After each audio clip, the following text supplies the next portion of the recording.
जिस परमात्मा की महिमा वेद सुनाते हैं वो परमात्मा है, वो कंप्लीट गॉड है, वो पूर्ण परमात्मा है। और वो लीला क्या करता है ये भी वेद बताते हैं।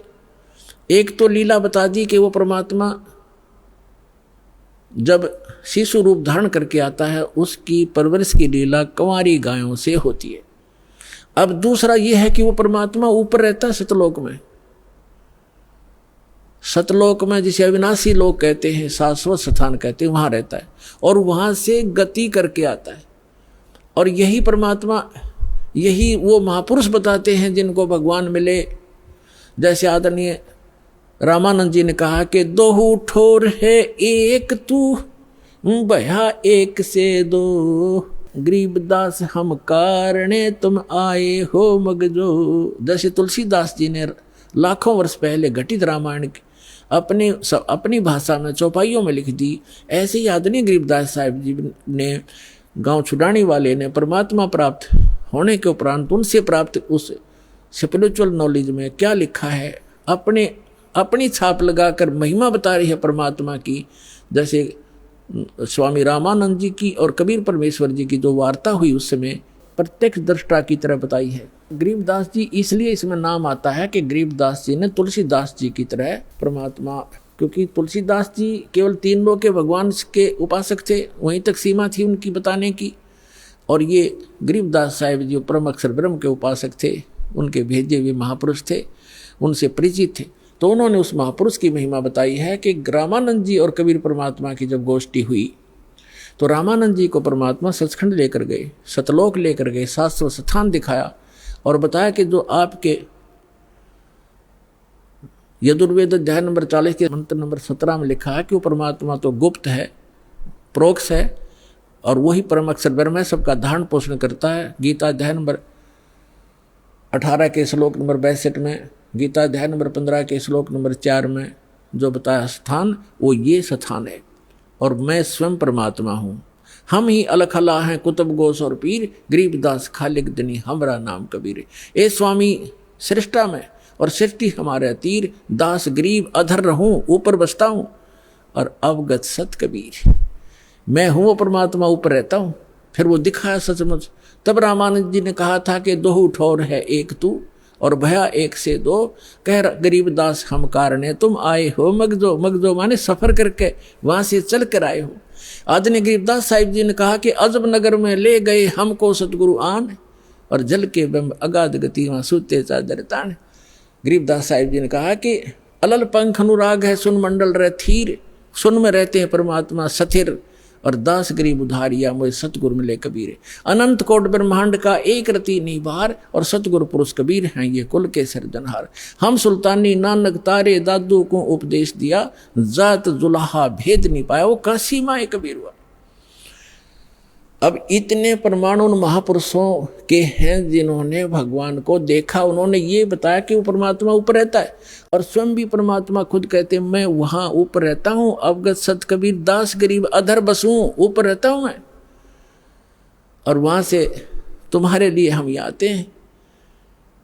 अब वेद भी क्या बताते हैं, वेद क्या बताते हैं? यदि वेद भी यही बताते हैं कि वो परमात्मा ऊपर रहता है, सशरीर आता है, वहां से गति करके आता, अच्छी आत्माओं को मिलता है, तो हम भगवान को पहचान लेंगे। अभी तक तो हमने श्री राम श्री कृष्ण आदि इन महापुरुषों को भगवान इसलिए मान रखा था, इनके पास हथियार थे, सिद्धियां थी। इन्होंने, किसी ने कंस मार दिया, किसी ने रावण मार दिया।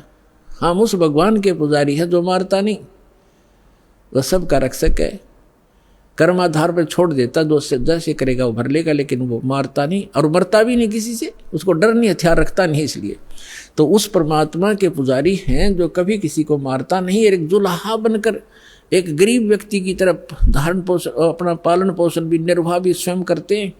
वो हमारे लिए एक लीला करते हैं, हमें एक गाइडलाइन देना चाहते हैं। ये एक आपका विद्यार्थी जीवन है, ये मनुष्य जीवन।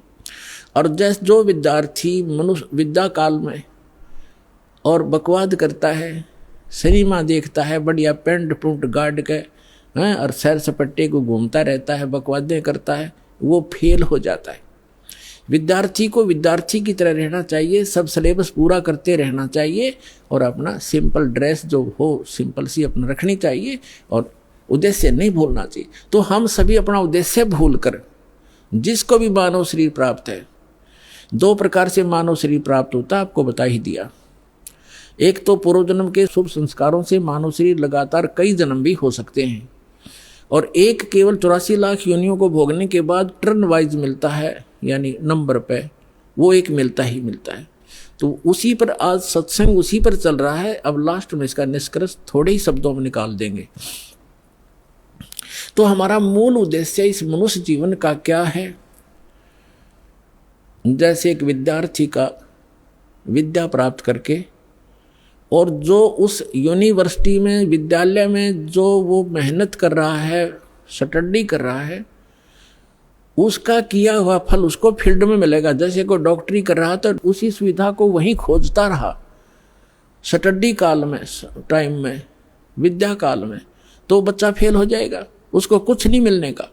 तो वो जो वहाँ जैसे इंजीनियरिंग कर रहा है बच्चा, तो इंजीनियरिंग जो करके उस अपने फील्ड में जाएगा, वो सुविधाएं वहाँ की किए हुए की वहाँ मिलेगी उसको बाहर जा करके। तो आप जी मनुष्य जीवन प्राप्त प्राणी एक विद्यार्थी हो, और जो विद्यार्थी अपने दिग्भ्रष्ट हो गए हैं, उद्देश्य भूल चुके हैं, वो फिर बहुत दुखी होंगे। जैसे एक समय ये दास एक जूनियर इंजीनियर था, वहीं पर हमारे महकमे का कार्य भी चल रहा था और वहीं पर रोड का कार्य भी, B&R का कार्य चल रहा था। वहाँ एक व्यक्ति अपने बच्चों समेत, उसके बच्चे वहाँ मिट्टी में सो रहे थे, वहाँ वो टोकरियाँ मिट्टी डाल रहा था सड़क पर, और उसका सहपाठी था, वो वहाँ का एक्सियन बना हुआ था B&R का, बिल्डिंग एंड रोड्स का। वो वहाँ आया, वो इंस्पेक्शन करके चला गया। तो उसके जाने के बाद वो व्यक्ति कहता है, मजदूर, वो क्या कहता है कि मेरे कर्म फूट गए, मेरे भाग फूट गए। मेरा ये सहपाठी था, मेरा क्लास फेलो था, ये इसका ये नाम है, ये उस गांव का है, हम एक स्कूल में पढ़ा करते थे उस दूसरे गांव में, और ये पट गया, देखो ठाठ कर रहा है, गाड़ी में चलता है, इसके बच्चे पंखों के नीचे सोते हैं और मेरे बच्चे मिट्टी में पड़े हैं, मेरे भाग फूट गए। मैं भी पढ़ लेता, शिक्षा ग्रहण कर लेता, तो मैं भी ऐसे मौज करता।